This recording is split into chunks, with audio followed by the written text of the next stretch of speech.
నమస్తే, welcome to our channel. నేను మిషాల్ని. పోసాని మీద అలాగే వల్లంనేని వంశీ మీద పేటీ వారెంట్లు దాఖలయ్యాయి. అయితే దీని మీద పూర్తిగా విశ్లేషించడానికి మనతో పాటు ఉన్నారు రాజకీయ విశ్లేషకులు అంకమరావు గారు ఉన్నారు. వారిని అడిగి కొన్ని విషయాలు మనం తెలుసుకుందాం. నమస్కారం సార్. నమస్కారం సార్, పోసాని మీద వల్లంనేని వంశీ మీద పేటీ వారెంట్లు దాఖలయ్యాయి. అసలు పేటీ వారెంట్లు అంటే ఏంటి సార్? అంటే ఒక వ్యక్తి మీద ఒక అభియోగాలు కాక రకరకాలుగా వేరే వేరే చోట్ల కనుక అభియోగాలు ఉంటే అతన్ని మేము తీసుకొని విచారించాలి అని చెప్పని సదరు ఎక్కడైతే ఉన్నాడో అక్కడి నుంచి వాళ్ళ ఏదైతే అతని మీద ఫిర్యాదు వచ్చిన ప్రదేశం ఉందో అక్కడ తీసుకెళ్తా చూడండి. దానికి సంబంధించినటువంటి వ్రాత ప్రతివాతలకు సంబంధించి అంటే వీళ్ళు వాళ్ళకి ఇవ్వాలి, వాళ్ళు వీళ్ళకి ఇవ్వాలి, దానికి సంబంధించిన దాన్ని పీటీ వారెంట్లు అంటారు. అంటే ఒకళ్ళు అంటే ఇక్కడ కాకుండా ఒక వ్యక్తి మీద 4-5 చోట్ల కనుక అభియోగాలు నమోదైతే ఒక అభియోగానికి సంబంధించి విచారణ జరుగుతున్న సందర్భంలో కూడా మళ్ళీ దాన్ని విచారించడానికి అతన్ని వేరే చాటకు తీసుకెళ్తున్నారు అంటే దానికి సంబంధించిన దాని గురించి ఈ ఉదంతాలన్నీ ఇట్లా మాట్లాడుకోవడం కూడా జరుగుతూ ఉంటుంది.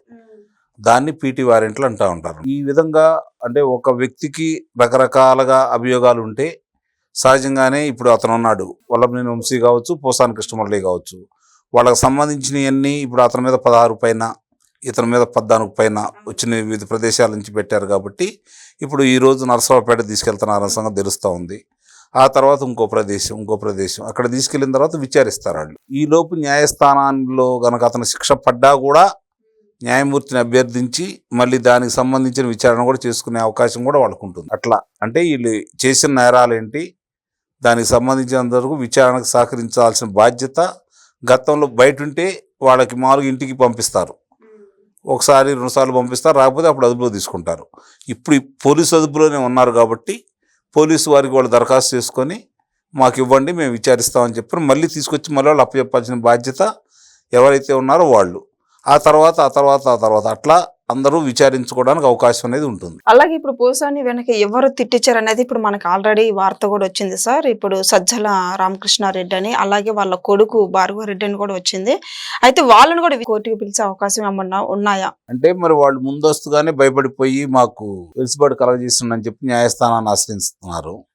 చూడాలి. వాళ్ళకు మాత్రం ఇప్పుడు ఈయన చెప్పిన దాన్ని పొందుపరిచి రేపొద్దున న్యాయమూర్తి దగ్గర వీళ్ళు సజ్జల రామకృష్ణారెడ్డి నాకు ఇది పంపించాడని చెప్పని ఇతను మాకు చెప్పారు కాబట్టి మాకు అతన్ని మళ్ళీ విచారించడానికి అనుమతించండి అని చెప్పని ఎఫ్ఐఆర్ నమోదు చేసేసి అప్పుడు అతనికి తాకీదులు పంపిస్తారు. ఆ అవకాశాలు అయితే పుష్కలంగా ఉన్నాయి. ఇప్పటి వరకు అయితే మాత్రం సజ్జల రామకృష్ణారెడ్డి, భార్గవరెడ్డి పేర్లే అతను చెప్పాడు కాబట్టి వాళ్ళని పిలిపించడానికి వాళ్ళని విచారించడానికి మాత్రం నిస్సందేహంగా అవకాశాలు ఉంటాయి. వాళ్ళకి ముందే భయం పుట్టే తెలుసు కాబట్టి వాళ్ళే చేయించారు కాబట్టి వాళ్ళు ఈరోజు తప్పించుకోవడానికి మార్గాలు వెతుకుతున్నారు. అంటే వాళ్ళని అదుపులో తీసుకోకుండా న్యాయస్థానం ఆశ్రయిస్తున్నారు. ఒకసారి ఒకదానికి చూస్తారు న్యాయస్థానం, రెండో దానికి కూడా చూస్తారు. పదే ఫిర్యాదులు వస్తున్నాయి అనుకోండి.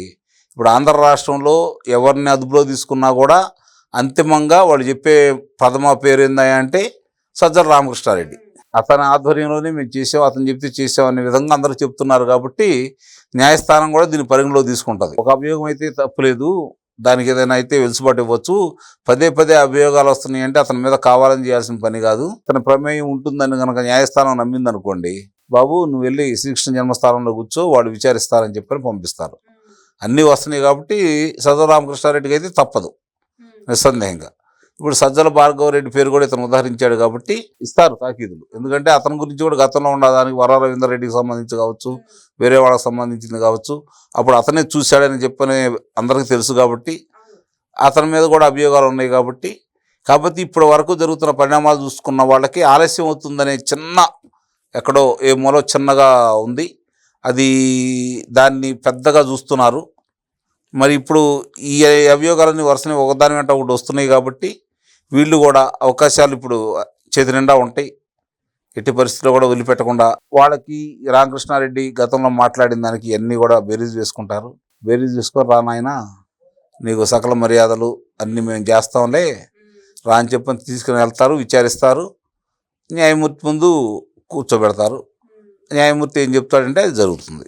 అంతే తప్ప వాళ్ళు వదిలిపెడతారని కానీ వాళ్ళు ఇప్పటి వరకు తప్పించుకున్నారు, మరి ఇక వెలుసుబాటు ఉండకపోవచ్చు అని అయితే నేను భావిస్తున్నాను. అలాగే వల్లంనేని వంశీ 14 రోజులు రిమాండ్ అని వచ్చింది కదా సార్ మనకు వార్తలు. తర్వాత ఇంకా ఉండే అవకాశం ఉందా? బయటకు వచ్చే అవకాశం ఏమైనా ఉంటుందా? అతని మీద కూడా వివిధ రకాల అభియోగాలు ఉన్నాయి. రెండోది ఇప్పుడైతే కిడ్నాప్ సంబంధించి చాలా స్పష్టంగా ఉంది కాబట్టి ఆధారాలు కూడా వీళ్ళు పొందుపరిచారు కాబట్టి అతను కూడా అంత తొందరగా బయటకు వచ్చే అవకాశం ఉంటుందని అయితే నేను భావించట్లేదు ఎట్టి పరిస్థితిలో కూడా. ఎందుకంటే అతనికి అవకాశం ఉండేటైతే ఇప్పటికీ అవకాశం ఉండేది. ఎట్టి పరిస్థితిలో కూడా అవకాశం ఉంటుందని అయితే నేను భావించట్లేదు. అతని మీద కావాల్సినటువంటి ఆధారాలు కూడా దొరికినాయి అని చెప్పని చెబుతున్నారు కాబట్టి ఆ ఆధారాలు కూడా న్యాయమూర్తి ముందు పొందుపరుస్తారు కాబట్టి వీళ్ళు అవి చూసుకున్న తర్వాత న్యాయమూర్తి అవకాశం అయితే ఇవ్వరు ప్రస్తుతానికైతే. అంటే ఏ వ్యక్తికైనా ఎక్కువ రోజులు కారాగారంలో అట్టిపెట్టరు. నేరం కనుక నిరూపించలేకపోతే, అతను అదుపులో ఉన్నప్పుడు కనుక నేరాన్ని నిరూపించగలిగితే శిక్ష వేస్తారు. అప్పుడు కూడా పదే పదే న్యాయస్థానం కూడా అవకాశం ఇస్తుంది వీళ్ళకు కూడా. దాన్ని సద్వినియోగం చేసుకొని వాస్తవాలు కనుక న్యాయమూర్తి ముందు పొందుపరచగలిగితే న్యాయమూర్తి శిక్ష వేస్తాడు. ఆ తర్వాత అతను పై న్యాయస్థానానికి వెళ్తాడా లేకపోతే ఎవరి దగ్గరికి వెళ్తాడా అనేది వేరే విషయం. ఇక్కడైతే మాత్రం ఆధారాలు కనుక చూపించగలిగితే ఆయనకు శిక్ష వేయటం అనేది మాత్రం వాస్తవం. అందులో ఎలాంటి సందేహం కూడా ఏం లేదు. ఒకసారి శిక్ష పడిన తర్వాత అతను ఏ ప్రయత్నాలు చేస్తాడు, ఏ న్యాయస్థానాలకు వెళ్తాడు అనేది అతనికి ఉన్నటువంటి ఆర్థిక పరమైనటువంటి వెలుసుబాటు, లేదంటే అతనికి అన్నదానులు ఉండేవాడు. ఇప్పుడైతే ఈ పార్టీ చూసుకుంటుంది కాబట్టి వీళ్ళు ముందుకు వెళ్తానే ఉంటారు. ఎందుకంటే వాళ్ళ అధినేతకు సంబంధించిన సర్వోన్నత న్యాయస్థానంలో ఇంకా మెదులుతూనే ఉన్నాయి కాబట్టి ఇవి కూడా అట్లనే చూసుకుంటారని అయితే నేను భావిస్తున్నాను. అలాగే నెక్స్ట్ ఎవరు సార్ మరి అరెస్ట్ కాబోతున్నా? అంటే వైసీపీ నేతలు ఆల్మోస్ట్ చాలా మంది ఇప్పటికి అరెస్ట్ అవుతానే వస్తున్నారు. తప్పులు చేసిన వాళ్ళు ఎవరిని వదిలిపెట్టకుండా కూటమి ప్రభుత్వం చర్యలు తీసుకుంటుంది. నెక్స్ట్ ఎవరు సార్ మళ్ళీ అరెస్ట్ కాబోయేది? అంటే ఇక్కడ ఈ ప్రభుత్వం గురించి మనం ఒకసారి మాట్లాడుకుంటే ఇప్పుడు పోసాని కృష్ణమురళిని మాత్రం మన అదుపులో తీసుకున్నారు. మరి వల్లభనేని వంశీ ఇలాంటి అంటే శాసనసభ్యుడిగా చేసిన వ్యక్తి కావచ్చు, మంత్రులుగా చేసిన వాళ్ళు కావచ్చు, చాలా మంది మీద అభియోగాలు ఉన్నాయి. అభియోగం లేని వాళ్ళు ఉంటే విచిత్రం ఆ ప్రభుత్వం ఉండగా. వాళ్ళ మీద అభియోగం లేకపోతే మాత్రం నిజంగానే వాళ్ళు మంచి ప్రజాప్రతినిధి కిందే లెక్క. మరి మిగిలిన అందరి మీద ఉన్నాయి కాబట్టి ఎవరి మీద కూడా చర్య లేకపోవడం ఒక ఇంత ఆశ్చర్యంగానికే గురవుతున్నారు అందరూ. దీని గురించి అసలు ఏంటి, ఎందుకు జరుగుతుందనే ఆలోచన మాత్రం ప్రజల్లో అయితే ఉంది. దాన్ని పోగొట్టుకోవాల్సిన బాధ్యత మాత్రం ఇప్పుడున్న కూటమి ప్రభుత్వం మీద ఉంది. మరి అది ఎంతవరకు వీళ్ళు ముందుకెళ్తారో చూడాలి. అలాగే నిన్న లక్ష్మీ పార్వతి మాట్లాడింది కూడా మనం అందరం చూసాం సార్. ఆమె చంద్రబాబు నాయుడు గారి మీద దుష్ప్రచారం చేస్తుంది. ఇది ఎంతవరకు కరెక్ట్ అంటారు సార్? ఆమె గురించి మాట్లాడుకోవడమే కరెక్ట్ కాదు. ఇంకా మాట్లాడేదాన్ని ఏం మాట్లాడదాం ఇంకా చెప్పండి. అలాంటి వ్యక్తుల గురించి కూడా మనం మాట్లాడితే ఉపయోగం ఉంది. Okay, thank you sir.